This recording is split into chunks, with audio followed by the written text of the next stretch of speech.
Hey everyone, welcome to a new video. Today we're going to be looking at a few licks here from Bonamassa, taken from an old video where he was just kind of sitting around at home playing, maybe taken from an old Instagram video, I'm not sure, but my god, these are some of the most sweetest licks I've ever heard in my life. I really love playing them. He actually played them in A flat. They played over dominant 7th chord, so basically we're using A and then D. Okay, let's play it slowly. It's played by the way in 3 times, so we're not thinking about the beat too much, more about the feel.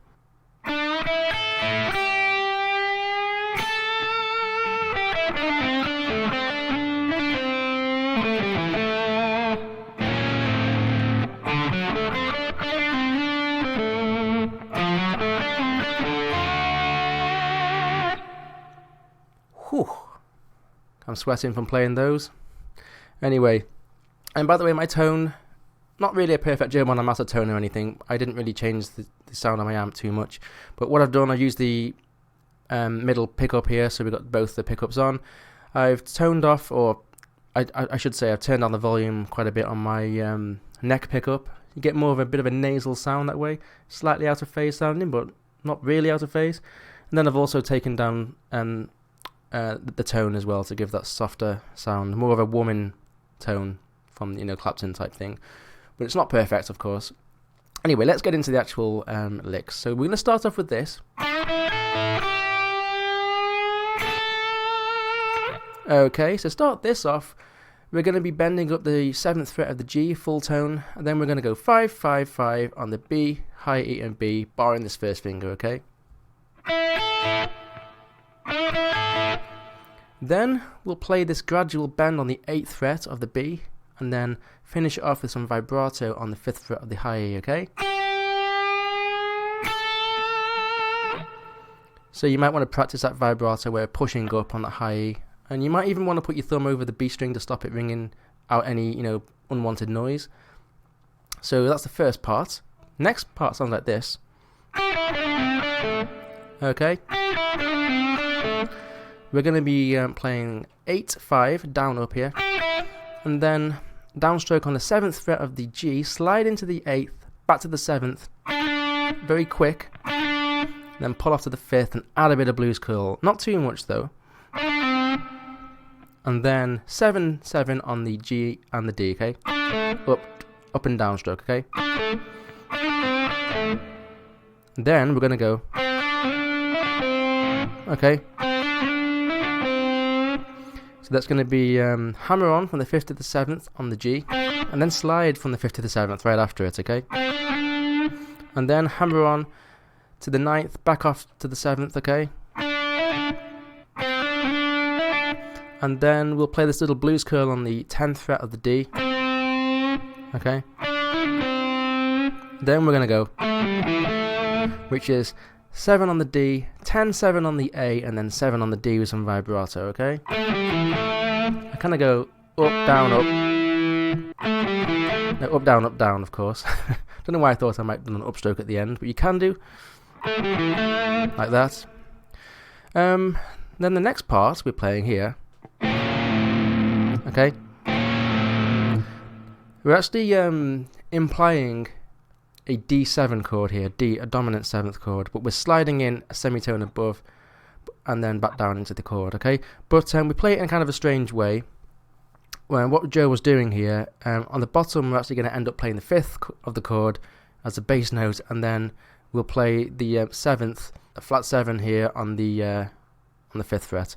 So if you think about a D7 chord, we're actually playing this 5th an octave lower, and then the 7th here. We just play those two together, okay? But we actually slide in a semitone above, and then back down into the chord. Add a little bit of vibrato to that. And yeah, that's a very common thing in blues or jazz where you slide into a chord from a semitone above or below. So yeah, that's that little thing. You can practice that. Really cool. Okay, the next section. Okay, let's play a little bit more than that. Okay, but the first part is going to be basically a dominant 7th arpeggio for D, okay? So we're going to be playing 5 on the A, then 4, 7 on the D, so down, up, down, and then up here, 5 on the G, and then 7, okay? Whoops. And then after that we're going to go, okay? Which is a slide here from the 7th to the 8th to the 7th, pull off to 5th, and then slide back into the 7th after, okay? And then finally 10 and then 7 on the D, okay? Okay, this next lick here, the final one. So we got this little bit here, basically implying a D chord, okay? So we're going to be hammering on from the 5th fret on the A to the 9th, and then play 7, 7 on the D and G, okay?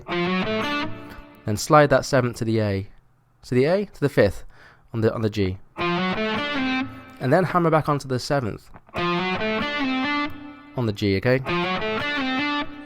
And after that, we're going to put the first finger down to the A string on the 5th fret, play that, okay?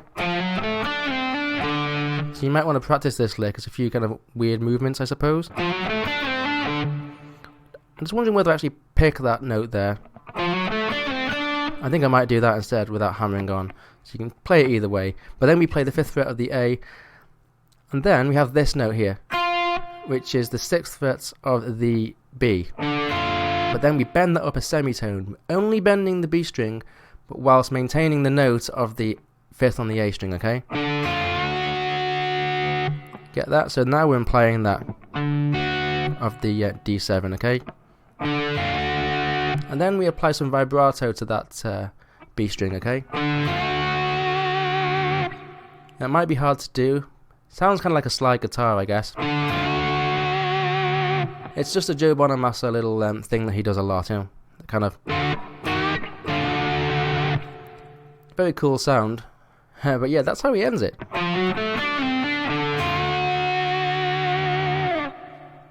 Such an awesome lick, or a few licks I should say. Hope you enjoy them anyway, and you can learn a few things from that. You know, some arpeggios, some of the way you got some slides that lead into other slides, and then hammer-ons, and yeah, awesome. Anyway, I'll see you in another video soon. Take care.